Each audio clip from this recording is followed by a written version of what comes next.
Alrighty, we got a 2000 Honda 400EX here, and we're doing the brake stay bushing on it. What happens is the bushing right here, that your caliper bracket, it holds it to where whenever you hit the brakes, it's not rocking back and forth. So if you're getting this noise when you're on the brakes and off the brakes, your brake stay bushing is wore out. So what you do first is you take out these 12mm bolts from your brake caliper, and you're going to set that off to the side. Second is you've got your axle nut, the locking nut here, and it's got a jam nut on it. So you want to take, if you can, get your pipe wrench on there and loosen that jam nut down. So you'll run that jam nut down far enough to where it'll hit towards the inside of your, I've already got this apart, so it's loose, but either way, you'll run that jam nut down and bottom it out, and then you'll take the castle, which is not quite a castle nut, but the other side of the jam nut, you'll run it down, and that'll expose, it'll be still on the axle towards the caliper, but it'll expose this groove that has this little retaining ring in it. So all of this is going to be, it's all going to be in that way. So you'll pop that retaining ring out and slide it down. Then you can take your jam nut setup, slide that out of the way.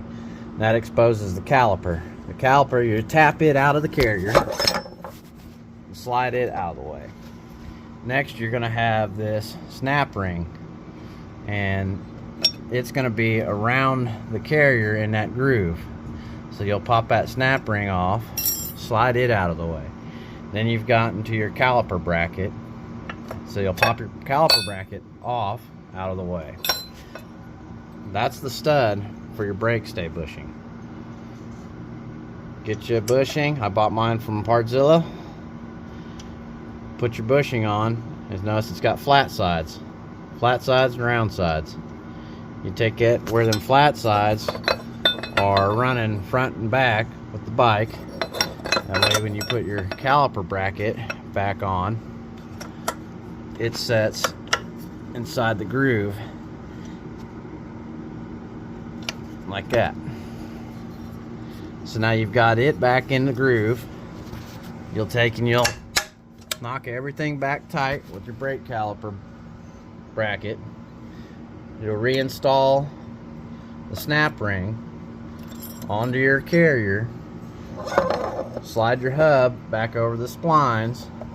Usually at this point, it's a good idea to go ahead and clean that rim in case it has any foreign objects on there, and put a little grease on there. It'll slide in, slide it back together, and then you take your jam nut setup, wheel lock jam nut, slide it back all the way as far in as you can get it, and then you will reinstall the retaining ring into that groove, and then you'll take and run your jam nut will stay here for now, but then you're going to take your outer jam nut, you'll take it and you will start to run it out. So it's lefty loosey, righty tighty, straight thread.